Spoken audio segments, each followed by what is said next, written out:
New skyscrapers, glorious mosques.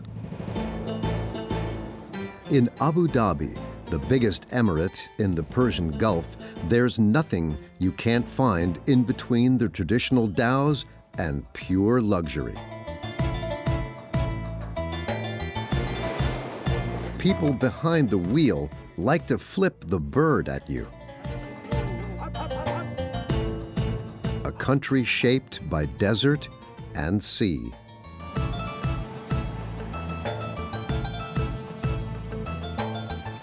Abu Dhabi.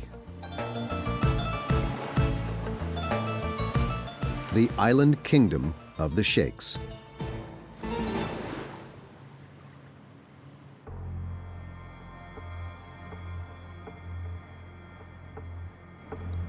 It's as if Aladdin had rubbed his lamp, wishing for a place full of wonders, Abu Dhabi.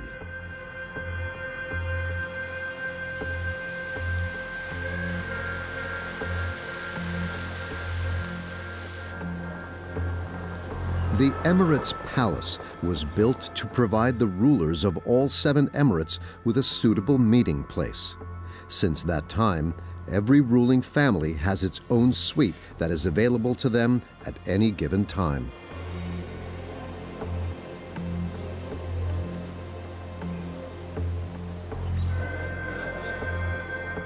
Magnificent and lavish. All that glitters here is gold. Maria Maddalena Matta has been working as a VIP concierge at the Emirates Palace for a year. She's from Bucharest. Her early days in the Oriental luxury maze with its 300 rooms and almost 100 suites weren't easy. At the beginning, yes, I got lost. But I thought I will never handle all this place. In 2 weeks, I got to know the basic, and then every day I had to discover new places in the hotel. New elevators, new shortcuts. A celebrity guest has been announced. Rumor has it that it's a former professional footballer from Real Madrid. Maria needs to make sure that the guest finds everything in perfect shape. How is it going? How is the arrangements? Everything fine? We only have 1 hour left. Our guest is on the way. The Palace Grand Suite, 680 square meters for about 14,000 euros a night. At that rate, everything must be perfect.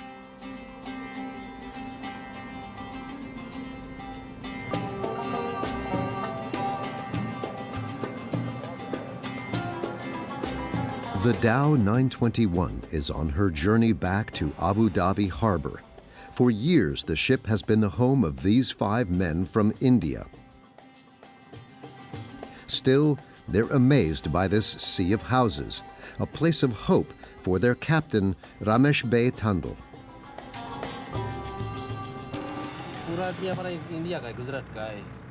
We're all from a small village in Gujarat.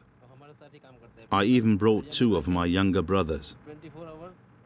We're working here in Abu Dhabi around the clock, day by day. Fishing, unloading, selling. We're here to make a decent living. And that only works if you're always on the move.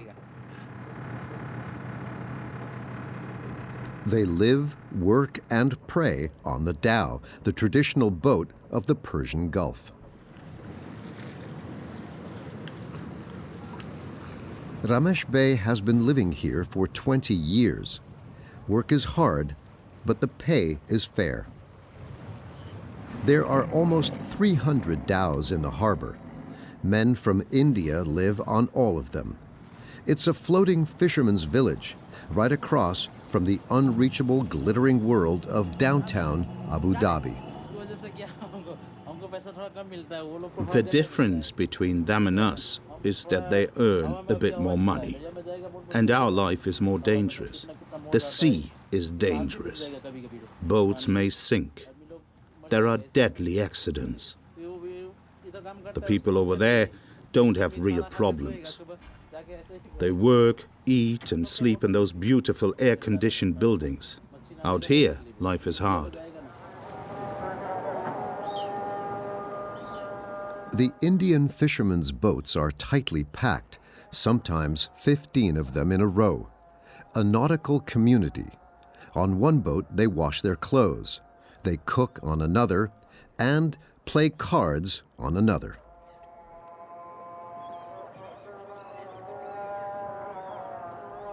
Opposite them is another world.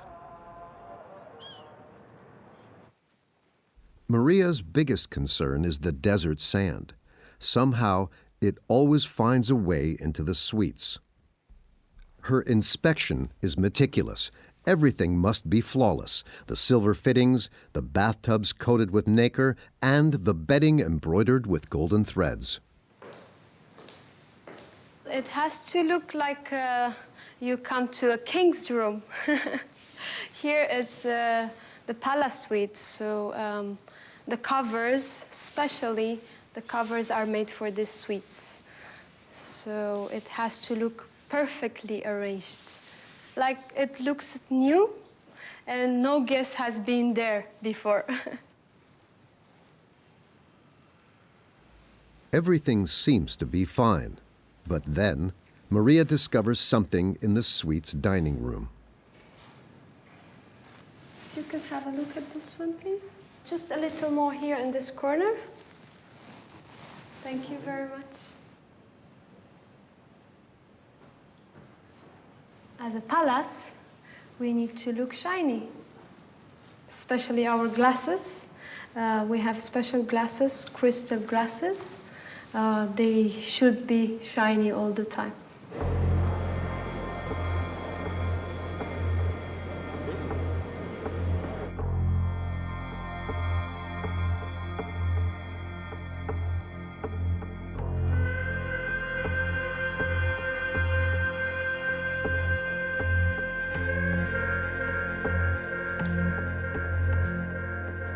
Not only is the glass shiny in this hotel, the same goes for the guests of the spa.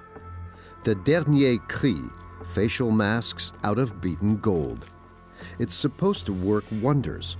500 euros per treatment. It's not covered by health insurance. After the gold layer is applied, the precious metal is massaged into the facial skin. It's supposed to take years off your look. Abu Dhabi only had a few thousand inhabitants until the 1960s. With the oil boom, the mass of houses grew, built on islands in the Persian Gulf. Today, more than 1 million people live here. Metropolis on the sea, capital of the biggest emirate with the same name, Abu Dhabi. There isn't enough living space anymore. Artificial islands are created and the building continues.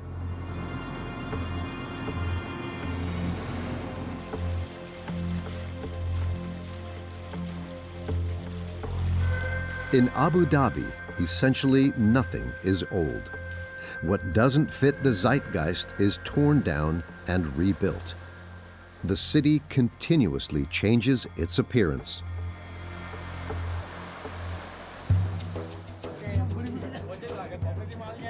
Half past 3 in the morning at the harbor. About 30 dhows have returned and discharged their cargo by the tons. Time is money.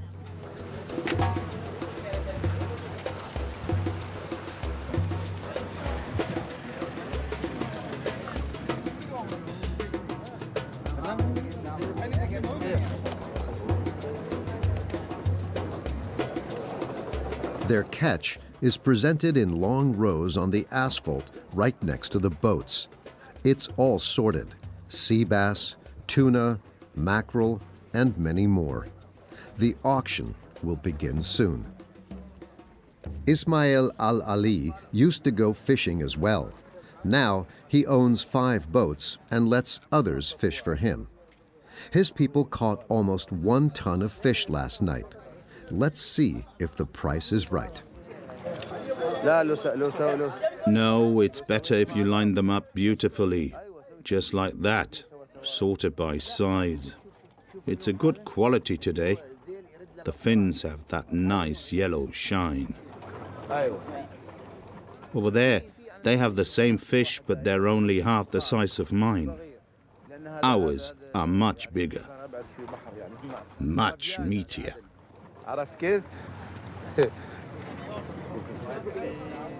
It's almost 4:30. The auctioneer wants to start on time. Everything needs to be sold by sunrise, as the fish will turn bad in the heat of the day.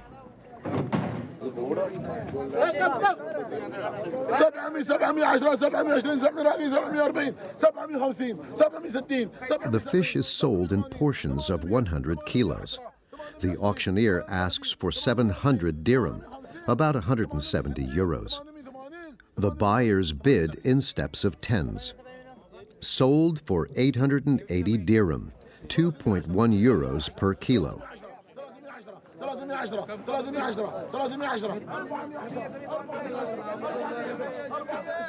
The auctioneer walks along the long rows, followed by clients who'd like to pay as little as possible, and by fishermen who hope for the opposite.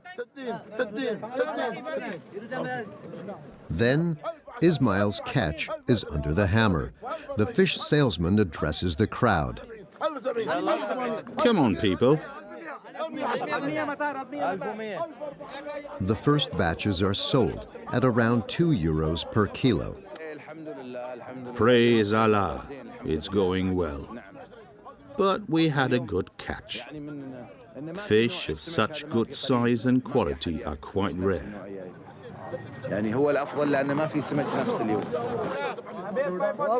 Ismail's fish are highly coveted. Heated discussions ensue. 600, 610.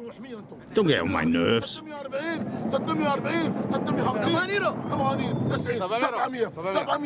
780, 790. Okay, sold for 780 dirham. There are many buyers from big hotels and restaurants crossing items off their lists. The money will be transferred to the seller's accounts later. Nobody pays cash anymore.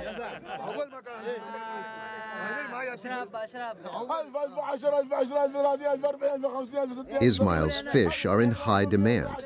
In the end, he managed to make a turnover of 2,000 euros. The prices were good today. During the past weeks, we had a lot of wind and not many fish. Today has been the first day with a good catch and good quality. Praise Allah.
There's not much pristine nature left around the capital. Still, the emirate lives up to its name. Abu Dhabi means father of the gazelle. But the habitats of wild animals grow smaller and smaller. The building boom is unbridled. Ambitious projects are planned on Saadiyat Island, the island of happiness, an offshoot of the Louvre, a Guggenheim Museum, the New York University of Abu Dhabi. But the rulers of the Gulf are starting to worry. What will happen once the oil is gone? And what happens to nature? So they hired Nathalie Staelens. She takes care of the most fragile plants in an empire of superlatives. We'll take some plants here. Can you just take small plants? Because the big ones will not survive when we transplant them.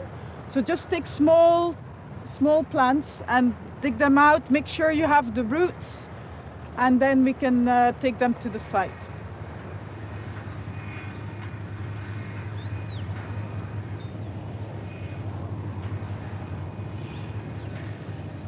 This is a location that will ultimately be developed. It has very good established dune vegetation, and we are going to take it to one of the hotels that is already built a few years ago and where the dune zone was damaged. For days, Nathalie has been digging up Aerva javanica, a desert shrub. Tomorrow, she and a lot of volunteers want to plant them in the sand of an almost bare dune again, as shore protection, and because the dunes around Abu Dhabi are the breeding ground for the endangered tortoiseshell turtle. Nathalie recently started a rescue program for this endangered turtle species. She just received an emergency call. Her most important helpers are the lifeguards. They found another diseased animal. More and more turtles are washed ashore during the winter. They struggle with mussels that cling to their shells. The population has reduced by 80% over the past 30 years. So it's really critical. It's quite likely they might go extinct if not better care is taken for their preservation.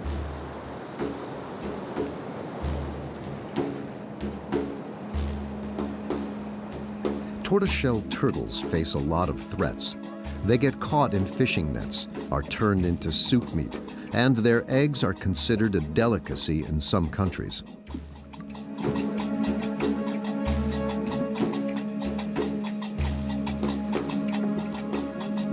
In addition, there are less and less coral reefs in the sea, which serve as their food source.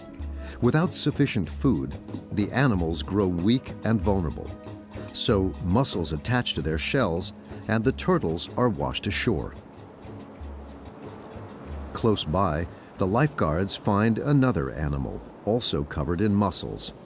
In the past year, Nathalie's team saved almost 100 tortoiseshell turtles.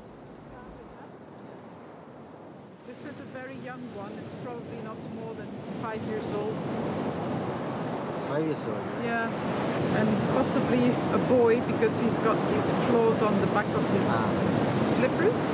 I think it's quite important that we monitor the beach for these turtles.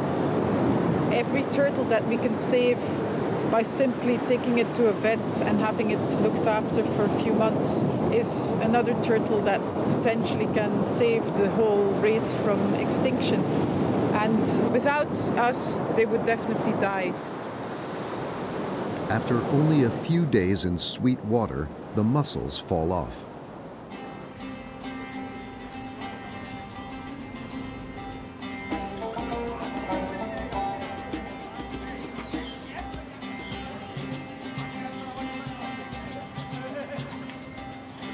Approximately 1,500 Indians live and work in the dhow community.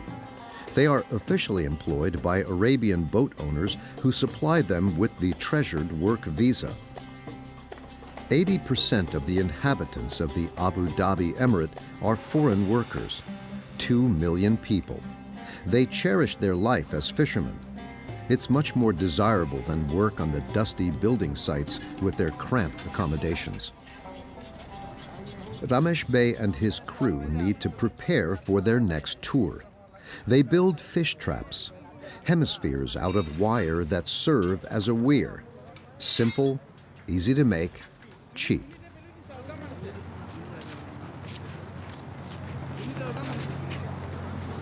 The Indian crews are required to pay for their materials themselves. In addition to diesel fuel and rent for the boat, if the catch is good, each of the men earns about 250 euros per month. Nobody gets a fixed salary. Our day depends on the catch. More fish mean more money. And that's why we came here from India, to make some money.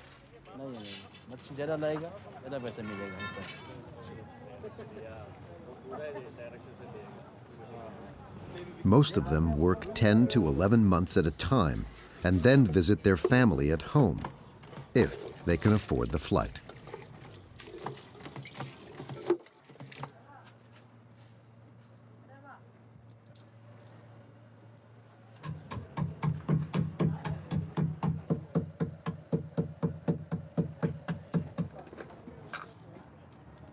Suresh is the cook aboard Ramesh Bey's dhow.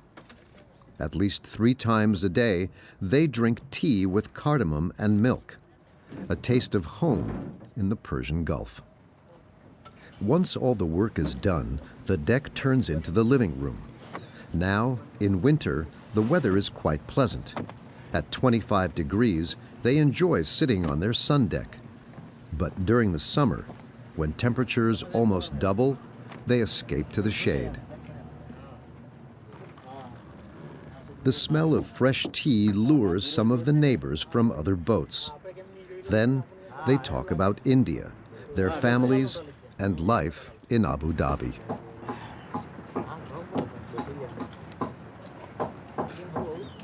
After so many years here, I can say that I like the Arabs.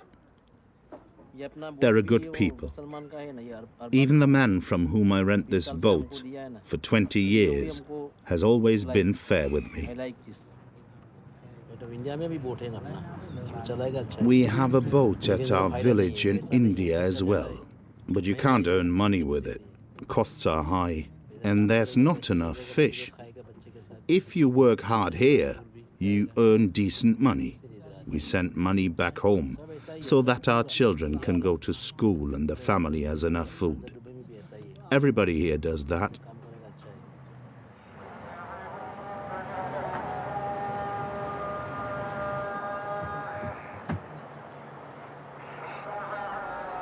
The muezzin calls, and Ramesh Bey and the other fishermen will pray as well, but not to Allah.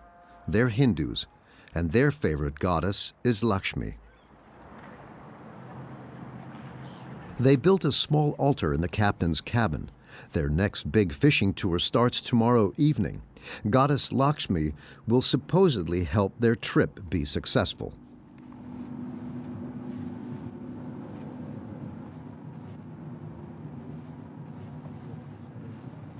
If you believe in this goddess and pray to her, you can achieve everything. I always pray for our safe return from each of our trips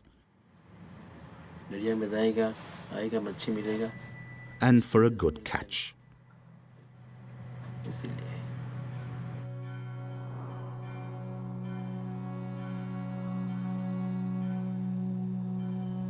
South of the capital begins the desert, Rub al-Khali, which means empty quarter. It's one of the world's biggest sand deserts that covers almost the entire Arabian Peninsula.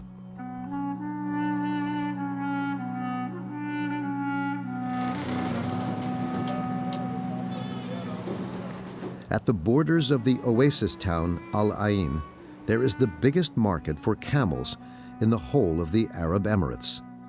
Thousands of animals are traded here every day.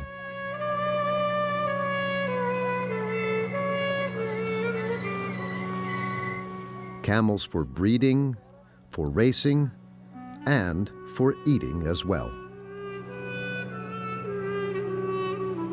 Many camel traders come from Sudan. They spend the night in small huts near the market.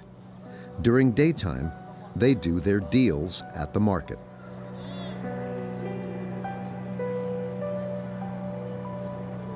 Mohammed Hamid and Ali Otman haven't sold a single animal from their corral for days, but at least one of their mares has given birth to a foal. Mohammed enjoys drinking the fresh camel milk while it's still warm. I'll drink it all. Ali wants to sell the mare.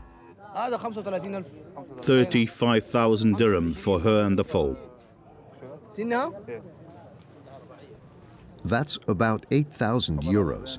Mohammed also hopes for a sale today, finally. I even got a firstborn, and that's something special. I'll sell it for 8,000 dirham. It's 5 years old now. You can tell from looking at the teeth.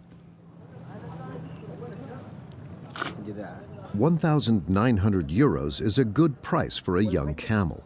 There's no price limit for older animals. Some camels even changed hands for a few million euros.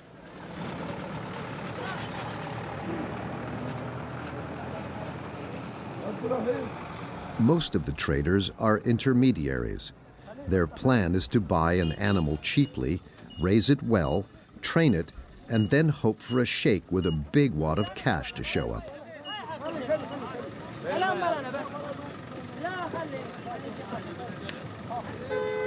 So much for theory, but in fact, it's like playing the lottery, and the animals keep their owners busy all the time. It's a real challenge to train camels correctly. They're particularly difficult when it's hot.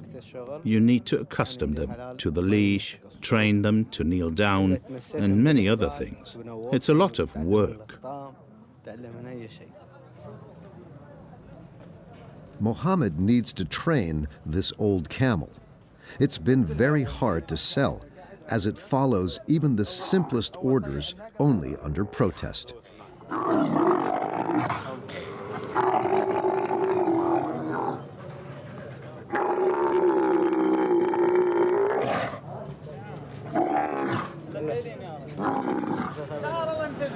Mohammed's patience is running short. If it goes on like that, selling the animal for slaughter will be the last resort.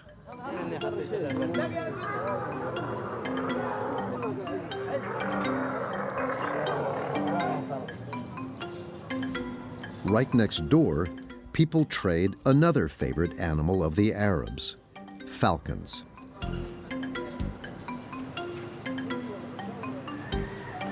Khalid Al-Khabi is an Emirati, and he doesn't own a bird yet. This is supposed to change now. The Alnher's family's business is an insider's tip. It doesn't look like much, but their assortment is good. Khalid wants to buy his own first falcon.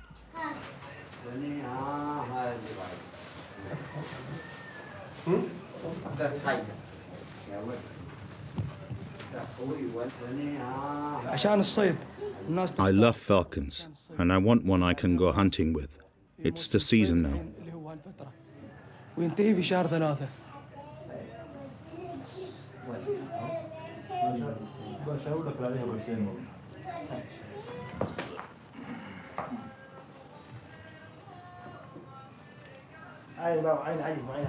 Abdullah Alnher presents his beautiful animals. The owner has a selection of 30 birds on offer. Prices range from 2,000 to 20,000 euros. Khalid calls the leather cap a falcon burqa. The darkness keeps the birds calm. I'm looking for a shaheen, a small wild one. He should be still young and fast. Speed bird. This falcon's from Germany. officially acquired from a German breeder with papers and ring. He's especially trained for hunting houbara bustards. He's the best at that.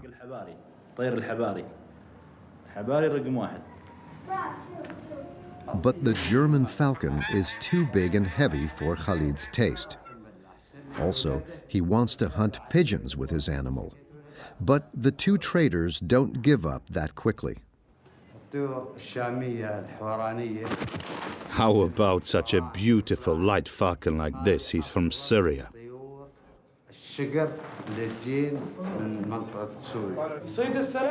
Can he hunt pigeons? Khalid takes his time. He knows that things should not be rushed when buying a falcon. It's early in the afternoon at the camels market. Finally, the first clients show up. It's been a slow day so far.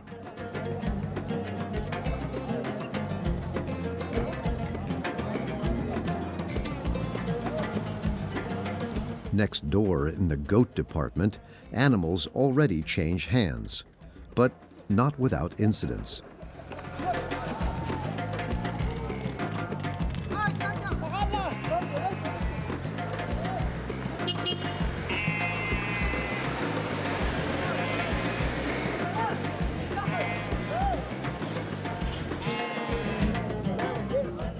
All camel traders wait for the big, white Jeep with the dark windows and the buyers inside.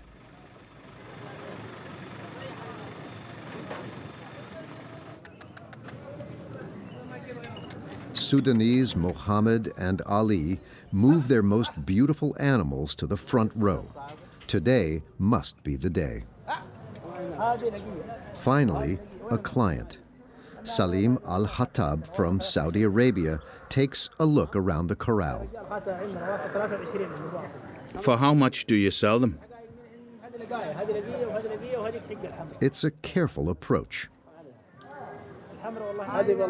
This is a really special camel. It will be worth your while. I'd like to buy a camel for breeding. I have a male already, and now I'm looking for a suitable mare.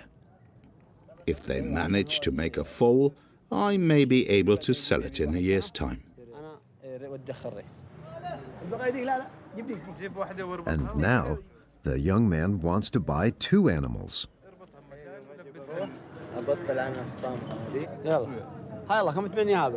12,000 for two. What do you say? 11,000?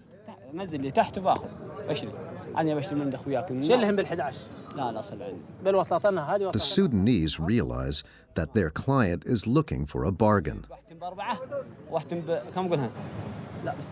I'll pay cash right now, right here.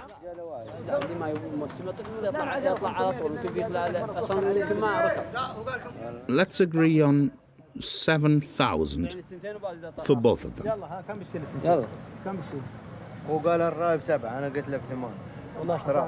You think that's too little?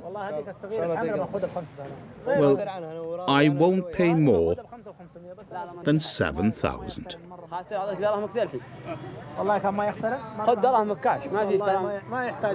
Okay, friends. No deal then.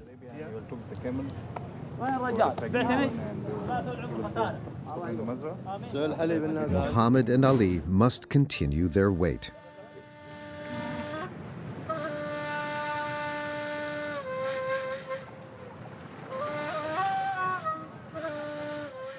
The beach at Saadiyat Island, at the border of the capital. Today, the bare sand dunes are supposed to be replanted to protect the remaining breeding grounds of the tortoiseshell turtles. The international schools sent some of their classes. So many volunteers. Nathalie Staelens is pleased. It's very important that we keep this habitat for these turtles because Abu Dhabi is developing progressively and the turtles are running out of space. It's very special that they're still nesting on this beach and we want to make sure that it continues. Actually, turtles, they always return to the beach where they were born. So they have this instinct to come back. So for many millennia, they have come to this beach to nest. And whereas other beaches in the UAE, maybe they have already been developed or been damaged, the turtles will not be able to return there. We want to all find a partner and then work in twos probably.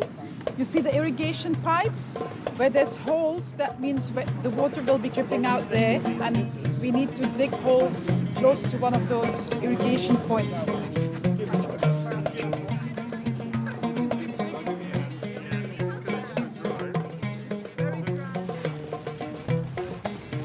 Nathalie plants the shrubs with her almost 100 helpers. Not very far from them, bulldozers tear down everything while Nathalie fights for every shrub. She believes in her mission.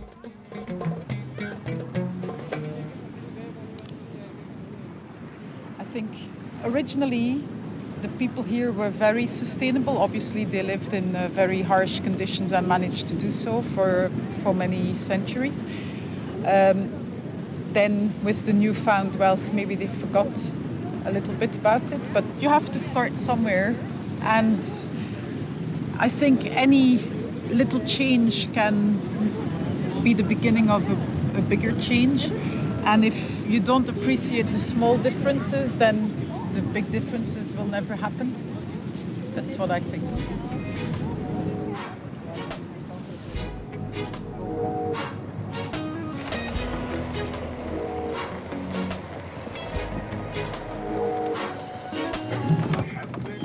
Khalid has found his bird.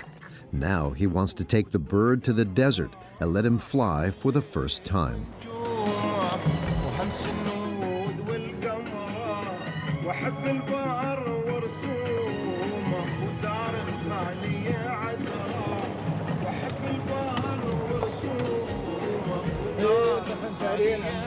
My brother will be there as well. I have to show him my new Falcon.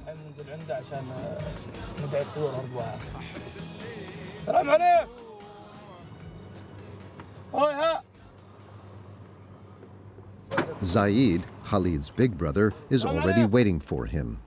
Their greeting is warm and full of good wishes. I'll get my animal. Khalid's little brother has joined them as well.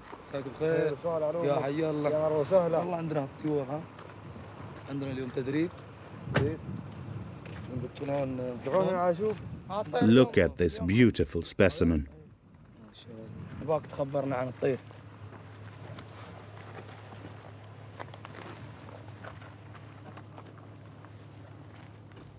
Zaid knows a lot about falcons, as he's had a few for quite some time.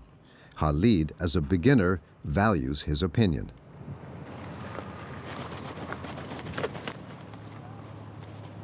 That's a wild one.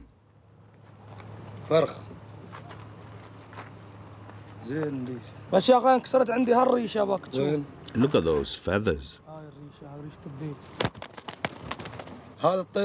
He's a very beautiful animal, with good talents as well. But you can see that he's wild. He's almost a fledgling. You need to train and teach him well. We'll see how he behaves today. In any case, congratulations. First hunting course in the desert. Zaid attached a few pigeon wings to a long stick. He wants to lure the bird with it. Khalid lets his new falcon fly about 100 meters away from him.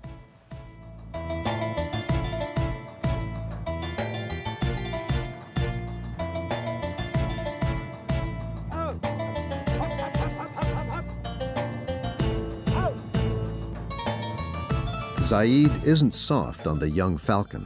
He's supposed to learn not to let loose.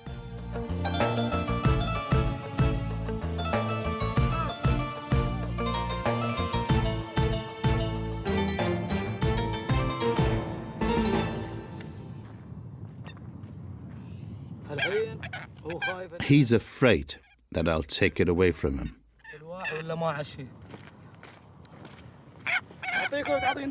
I've got his meat. Go take it.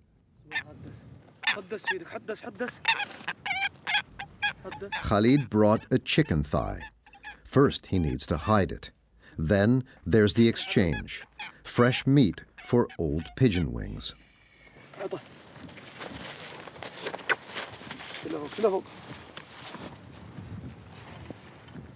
At first, I used to feed my falcons the meat of the hunted pigeons. But experience showed me that this isn't too good. Now they get a fresh chicken thigh, so I can be sure that they don't get sick. The first training with Khalid's new falcon is a success. Ramesh Bey and his crew prepare for departure. They've finished the fish traps just in time. Such a trip takes 4 to 5 days. Once we're back, we sell, clean and repair. And then we're off again. And that's how it goes. Suresh is busy at the stove. He needs to bake chapatis, Indian flatbread. Not just a few, but lots. All the fish traps need to be transported over the other boat's decks to Ramesh Bey's dhow. The captain personally supervises the storage of the fish traps. It may look simple, but things can go wrong. If they don't stack them correctly, we might have a problem, because then not all the traps will fit on the roof. We should take all 30 of them with us. It wouldn't be good if we had to leave some behind.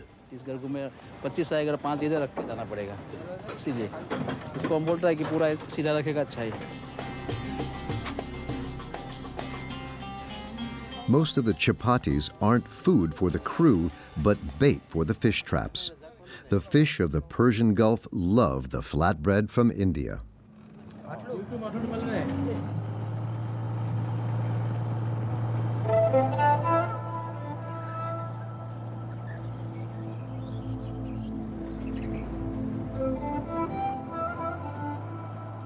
And so the fishing trip begins.